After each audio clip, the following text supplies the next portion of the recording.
할렐루야. 8월 6일 금요일 새벽 기도를 시작하도록 하겠습니다.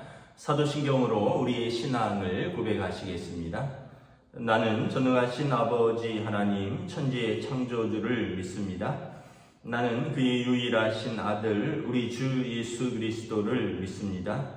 그는 성령으로 잉태되어 동정녀 마리아에게서 나시고 본디오 빌라도에게 고난을 받아 십자가에 못 박혀 죽으시고 장사된 지 사흘 만에 죽은 자 가운데서 다시 살아나셨으며 하늘에 오르시어 전능하신 아버지 하나님 우편에 앉아 계시다가 거기로부터 살아있는 자와 죽은 자를 심판하러 오십니다. 나는 성령을 믿으며 거룩한 공교회와 성도의 교제와 죄를 용서받는 것과 몸의 부활과 영생을 믿습니다. 아멘. 찬송가 314장 찬양하시겠습니다. 찬송가 314장입니다.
사사기 2장 1절부터 10절까지 말씀입니다. 구약성경 사사기 2장 1절부터 10절까지 말씀입니다. 여호와의 사자가 길갈에서부터 복임으로 올라와 말하되 내가 너희를 애굽에서 올라오게 하여 내가 너희의 조상들에게 맹세한 땅으로 들어가게 하였으며 또 내가 이르기를 내가 너희와 함께 언약을 영원히 어기지 아니하리니 너희는 이 땅의 주민과 언약을 맺지 말며 그들의 제단들을 헐라하였거늘 너희가 내 목소리를 듣지 아니하였으니 어찌하여 그리하였느냐. 그러므로 내가 또 말하기를 내가 그들을 너희 앞에서 쫓아내지 아니하리니 그들이 너희 옆구리에 가시가 될 것이며 그들의 신들이 너희에게 올무가 되리라 하였노라. 여호와의 사자가 이스라엘 모든 자손에게 이 말씀을 이르매 백성이 소리를 높여 운지라. 그러므로 그곳을 이름하여 보기임이라 하고 그들이 거기서 여호와께 제사를 드렸더라. 전에 여호수아가 백성을 보내며 이스라엘 자손이 각기 그들의 기업으로 가서 땅을 차지하였고, 백성이 여호수아가 사는 날 동안에 여호수아 뒤에 생존한 장로들, 곧 여호와께서 이스라엘을 위하여 행하신 모든 큰 일을 본 자들이 사는 날 동안에 여호와를 섬겼더라. 여호와의 종 눈의 아들 여호수아가 110세에 죽음에 무리가 그의 기업의 경내 에브라임 산지 가스산 북쪽 딥낫 헤레스에 장사하였고, 그 세대의 사람도 다 그 조상들에게 돌아갔고, 그 후에 일어난 다른 세대는 여호와를 알지 못하며 여호와께서 이스라엘을 위하여 행하신 일도 알지 못하였더라. 아멘. 할렐루야. 오늘도 새날이 시작되었습니다. 하나님께서 은혜와 평강으로 함께하여 주실 줄 믿습니다. 오늘 말씀은 이제 여호수아가 죽은 이후에 그 다음 세대가 믿음을 계승하는데 실패하였다는 내용을 다루고 있습니다. 1절에 보면 여호와의 사자가 길갈에서부터 보김으로 올라와 말하되, 보김은 지금 있는 곳이고 길갈은 이스라엘 백성이 요단강을 건너고 나서 돌 12개를 세워서 하나님 앞에서 다시 그들의 언약을 재갱신한 곳이 길갈입니다. 그러니까 가나안 땅에 처음 입성해서 그곳에 돌을 세우고 제단을 쌓고 예배를 드렸던 곳입니다. 하나님의 사자가 그곳에서부터 보김으로 올라와 말합니다.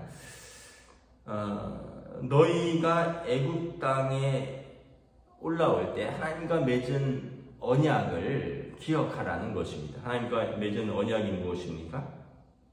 1절 하반절에 보면 내가 너희와 함께한 언약이 무엇이냐면 이스라엘이 하나님의 백성 되는 것입니다. 출애굽기 19장에 보면 열방이 나의 것이로되 내가 너희를 선택하여 거룩한 나라, 하나님의 제사장 나라가 되게 하겠다 말씀을 하셨습니다. 그리고 하나님께서는 그들의 하나님이 되어서 지켜주시고 보호하시고 인도하시겠다라고 약속하셨습니다. 그러니까 이게 언약이죠. 이스라엘은 하나님을 섬기고 하나님은 그들의 백성을 돌보는 것입니다. 모세가 바로에게 가서 말을 하죠. 내 백성을 보내라. 그들이 나를 섬길 것이라. 하나님이 이렇게 말씀하셨느니라.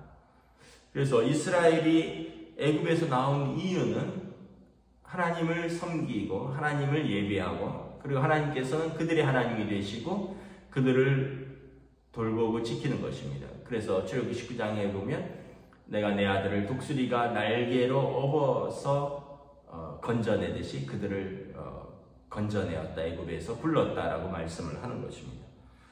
그러면서 2절에 너희가 이제 가나안 땅에 들어가면 그 땅의 주민과 언약을 맺지 말며 그들의 제단들을 헐라하였다라는 거죠. 그런데 너희가 내 목소리를 듣지 아니하였으니 어찌하여 그리하였느냐. 그 땅의 주민과 언약을 맺는다는 표현은 어떤 것입니까? 그럼 이중계약이죠. 하나님과 계약을 맺었는데 다른 사람과 또 계약을 맺는 것입니다. 언약은 한쪽과 맺는 것이죠. 이중으로 언약을 맺으면 앞에 맺은 언약을 깨는 것입니다. 그들이 하나님과의 언약을 깨고 그 땅 가나안 주민과 언약을 맺고 그들의 신들을 섬겼다는 것입니다. 제단들을. 3절에 그러므로 내가 또 말하기를 내가 그들을 너희 앞에서 쫓아내지 아니하리니 그들이 너희 옆구리에 가시가 될 것이며 그들의 신들이 너희에게 올무가 되리라 하였노라. 사실은 어제 말씀에서 이스라엘이 여러 가지 이유로 가나안 백성을 다 쫓아내지 못하였습니다. 어떤 때는 이득을 보려고 그들에게 노역을 시키려고 그들을 남겨두었고요. 또 어떤 때는 힘이 부족해서 봉전하였고 여러 가지 이유로 남겨두었는데 남은 그들이 너희 옆구리에 가시가 되고 너희 발에 올무가 되리라. 가시는 뭔가요? 여러분 옆구리에 가시가 있다 생각해 보세요. 옷에 새 옷을 샀는데 상표가 여러분 뭐 까끌까끌해서 목덜미나 뭐 옆구리에서 계속 신경 쓰이게 한다고 생각을 해보십시오. 일상이 여간 신경 쓰이는 것이 아니죠. 근데 가시라면 어떻겠습니까? 그리고 올무는 그 짐승의 그 발 같은 것을 잡는 덫이죠. 그들의 삶에 덫이 될 것이다 라는 것입니다. 이스라엘 백성이 하나님과의 언약을 깨고 가나안 사람들과 언약을 맺으면 세 가지 일이 발생을 하죠. 첫째는 하나님의 백성의 정체성을 상실하는 것입니다. 내가 너희를 불러내어 거룩한 나라, 거룩한 백성, 제사장 나라를 삼겠다는데 그 언약을 깼으니까 하나님과의 그 특별한 관계가 깨어지니까 하나님 백성의 정체성이 상실되는 것이고, 두 번째는 그들이 가나안 문화에 동화되는 것입니다. 거룩한 하나님을 예배하는 문화가 아니라 음란하고 타락하고 또 번성하고 그런 가나안 문화에 동화될 뿐만 아니라, 세 번째는 그들의 신들을 섬기게 되는 것이죠. 우상 숭배를 하는 것입니다.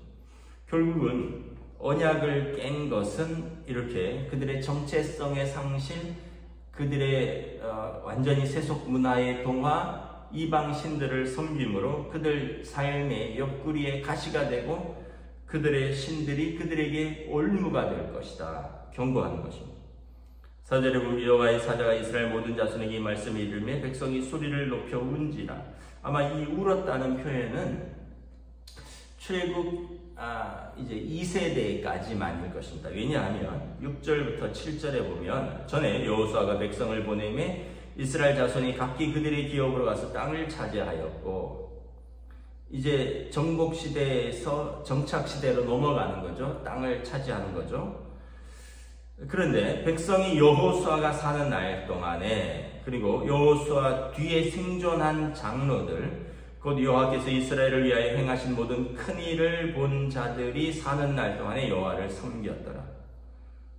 이 얘기는 뭐냐면 여호수아와 갈렙은 출애굽 1세대고 여호수아 뒤에 생존한 장로들, 곧 여호와께서 이스라엘을 위하여 행하신 모든 큰 일을 본 자들은 광야 세대입니다. 출애굽 2세대입니다. 그리고 이때까지만은 하나님을 섬겼다는 것입니다. 그런데 그들에게 너희가 가나안 문화, 가나안 사람들을 쫓아내지 아니하고 나와의 언약을 깨었으므로 이제 너희 자녀들에게 그들은 가시가 되고 올무가 될 것이다 하니 그 부모 세대가 자녀들 세대를 생각하면서 운 것입니다. 실제로 10절에 보면 그 세대의 사람도 다 그 조상들에게 돌아갔고, 8절에 여호수아가 죽었죠. 110세에 죽었고, 그래서 9절에 보면 그가 에브라임 산지, 그의 어떤 그 지파의 산지에 장사되었고, 그 세대의 사람도 다 그 조상들에게 돌아갔고, 그 세대의 사람은 갈렙까지죠. 그리고 그 후에 일어난 다른 세대, 그러니까 이제 광야 세대 이후의 다른 세대는 여호와를 알지 못하고 여호와께서 이스라엘을 위하여 행하신 일을 알지 못하였더라. 어떤 세대인가요?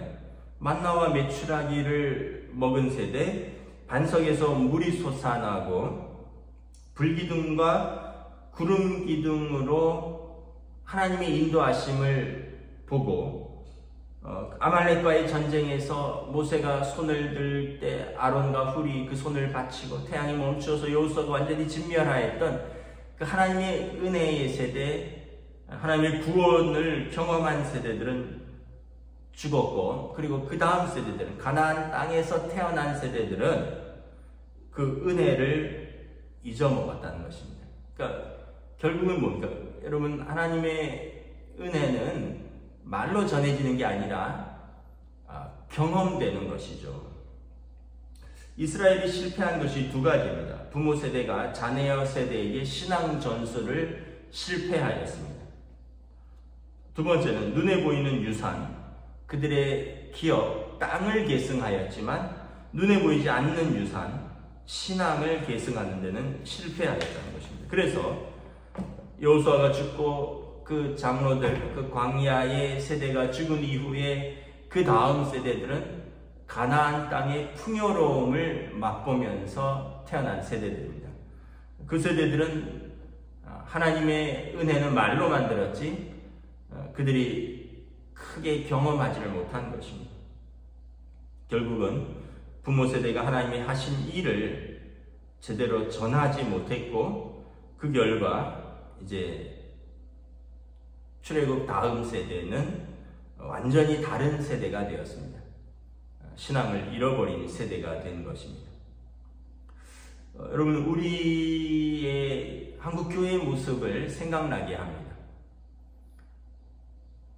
우리가 자녀들을 일주일에 한 번 교회에 데려오는 것으로 우리 자녀들이 신실한 믿음의 자녀로 잘 자랄 것이다 생각하면 물론 그것만 해도 귀한 것이지만 여기에 약간의 문제가 생깁니다. 첫째는 부모가 자녀들과 살아가는 날 동안에 수많은 선택의 순간에 부모가 믿음으로 선택하는 것을 자녀들에게 보여줘야 됩니다. 신앙은 여러분 말로도 계승되지만 이렇게 살아가는 것입니다. 눈으로 보여주고 그 어떤 믿음의 선택을 하는 것을 자녀들이 어렸을 때부터 부모가 믿음의 선택을 하는 걸 봐야 돼요. 그런데 미안하지만 부모 세대가 교회에서 다 중직자들인데 장로고 권사고 목사고 안수집사고 이런데 선택하는 걸 보면 자녀들이 볼 때 세상과 똑같이 선택하고 때로는 세상 사람들보다 더 못한 선택을 할 때도 있어요. 자기 유익과 어떤 것에 대해서. 그러니까 자녀 세대들이 신앙은 허구구나. 말로만 하는 거지 삶은 다르구나. 그러면 자녀 세대가 이제 머리가 크면 내가 왜 교회에 나가야 되지? 이렇게 생각을 하는 것입니다. 부모 세대가 먼저 믿고 고백한 대로 살아가야 되는 거죠. 그 복음에 기초한 선택과 또 그런 가치를 자녀 세대들에게 살아가면서 보여줘야 되는 거예요. 여러분들이 그러지 않으면 우리 아이들이 공부는 좀 할지 모르겠지만 또 세상에서는 좀 열심히 성공할지 모르지만 그들에게 신앙의 유산은 물려주기 어려운 것입니다. 결국 세상이 그들에게 가시가 되고 세상이 그들의 발에 올무가 될 것입니다.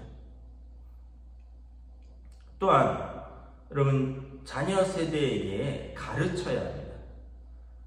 신명기 6장에 보면 들으라 이스라엘아 우리 하나님 여호와는 오직 한 분이신 여호와시니 넌 마음과 뜻과 힘과 목숨을 다하여 내 하나님 여호와를 섬기라. 그리고 내 자녀들에게 가르치라. 그러면서 미간에 또 손목에 기호를 삼고 미간에 띄고 그리고 문지방에 붙이고 그래서 나가고 들어올 때에 하나님이 어떤 하나님인지를 가르치라.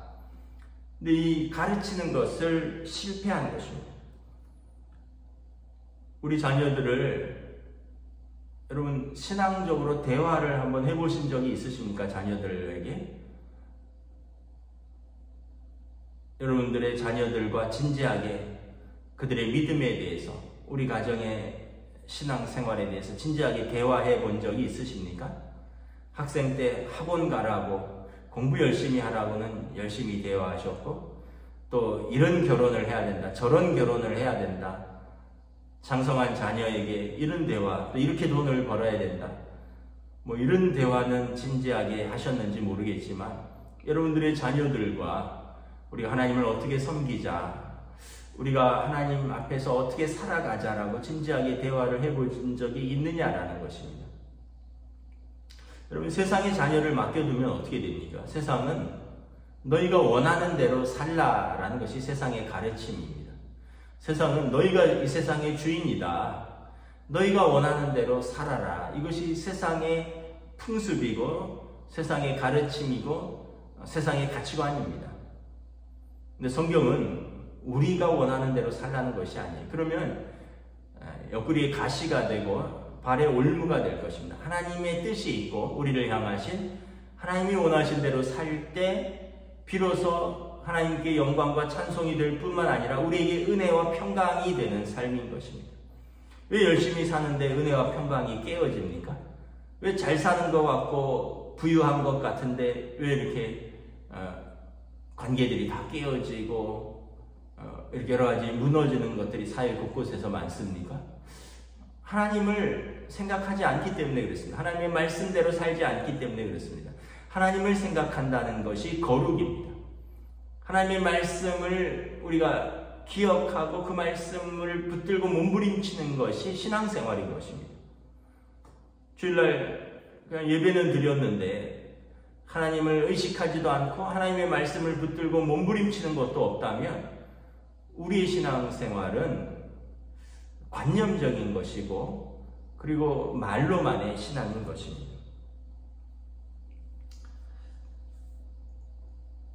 이런 말이 있습니다. 꽃을 자라게 하는 것은 천둥이 아니라 비다라는 말이 있습니다. 자녀들을 어떤 잔소리와 꾸짖음과 또 끊임없는 어떤 그 비교와 징계로 자라게 하는 것이 아니라 은혜의 단비, 성령의 단비, 사랑의 단비로 자라는 것입니다. 자녀들이 세상에서 성공하기를 원하면서 끊임없이 비교하고 또 달리는 말에 채찍질하듯이 채찍질하고 그리고 또 혼내고 징계하고 그렇게 해서 그 아이가 성취하기를 뭐라고 하겠습니까? 큰 상처가 남는 것이죠. 끊임없이 믿음의 은혜로서 사랑의 단비로서 성령의 단비로서 그들의 심령을 적시어줄 때 그들이 그 키가 자라고 지혜가 자라고 하나님과 사람들 보기에 아름답게 자라가는 것입니다. 말씀을 마치도록 하겠습니다. 코로나 시대입니다. 코로나 시대에 제대로 신앙생활 하기가 어렵습니다. 교회에서 공동체로 하기도 어렵고 또 어떤 교제의 장도 허락하지 않습니다. 결국은 가정의 책임이 좀 더 커졌습니다. 여러분 가정에서 여러분들의 자녀들과 여러분 그들의 신앙생활에 대해서 그리고 우리 가정의 신앙생활에 대해서 하나님이 원하시는 삶에 대해서 종종 이야기하시기를 부탁드립니다. 그럴 때 우리 자녀들이 하나님을 기억할 것이고 그들의 삶에서 하나님의 백성이라는 정체성을 잃지 않고 나아갈 것입니다. 오늘 이스라엘 백성은 여호와의 사자의 그 말씀을 듣고 울었습니다. 그들과 그 부모 세대는 광야에서 하나님을 경험하고 그리고 하나님의 징계도 받았고 하나님의 은혜도 받았고 그리고 하나님의 알고 하나님의 백성으로 살아간 세대였지만 그 다음 세대는 가나안 세대는 그들은 광야에서 경험했던 하나님을 제대로 경험하지 못했을 뿐만 아니라 부모 세대가 그냥 먹고 사느라고 정복전쟁하면서 제대로 가르치지를 못했고 결국 부모 세대는 후회의 눈물만 흘린 것입니다. 오늘 또 우리 가정과 또 우리 세대와 우리 한국교회에 주시는 말씀으로 알고 우리가 무엇이 진짜 우리 자녀들을 위하여 유산을 남기는 것인가 우리 부모들이 다시 한번 하나님 앞에서 믿음 앞에서 우리 자신을 또 우리 자녀들을 돌아보는 시간 될 수 있기를 주님의 이름으로 축복합니다. 기도하겠습니다. 하나님 은혜를 감사합니다. 여호와의 사자가 그들이 가나안 땅에 이제 정착하였을 때 가나안 사람들을 다 쫓아내지 아니하고 그들과 어울려 살고 때로는 그들에게 노역을 시키려고 경제적인 이득으로 남겨두고 때로는 힘이 모자라서 함께 살고 그러다가 점점 하나님의 언약을 잊어버리고 그들의 정체성을 잃어버리고 그들의 문화에 동화되고 그리고 그들의 신들에게 절하면서 이제 점점 하나님과 멀어져가는 여호와의 사자가 이것을 그들에게 선포했을 때 부모 세대는 울었다라고 말합니다. 그러나 이미 돌이키기에는 너무 늦은 것을 우리가 보라봅니다. 여호수아와 그의 장로들과 하나님의 은혜를 경험한 세대들은 죽었고 그 다음 세대들은 가나안 땅의 문화와 가나안 땅의 삶 속에서 하나님을 희미하게 기억하고 그들은 언약대로 살지 못하는 모습, 그리고 결국 그들의 삶에 이것이 옆구리에 가시가 되고 발에 올무가 되는 것을 바라봅니다. 사사기 시대는 바로 이러한 교훈을 주는 것을 통해서 오늘 우리 한국교회가 또 무엇보다 예배를 드리는 우리 가정이 하나님 앞에서 우리만 예배한 것은 아닌가, 우리 자녀들에게 올바로 믿음을 전수해 주었는가, 우리의 삶을 통해서 그들에게 하나님의 살아계심과 우리가 살아계신 하나님의 백성이라는 것을 우리가 함께 이야기하고 함께 선택하고 함께 고민하며 살아왔는가, 우리 자신을 정직하게 돌아볼 수 있기를 원합니다.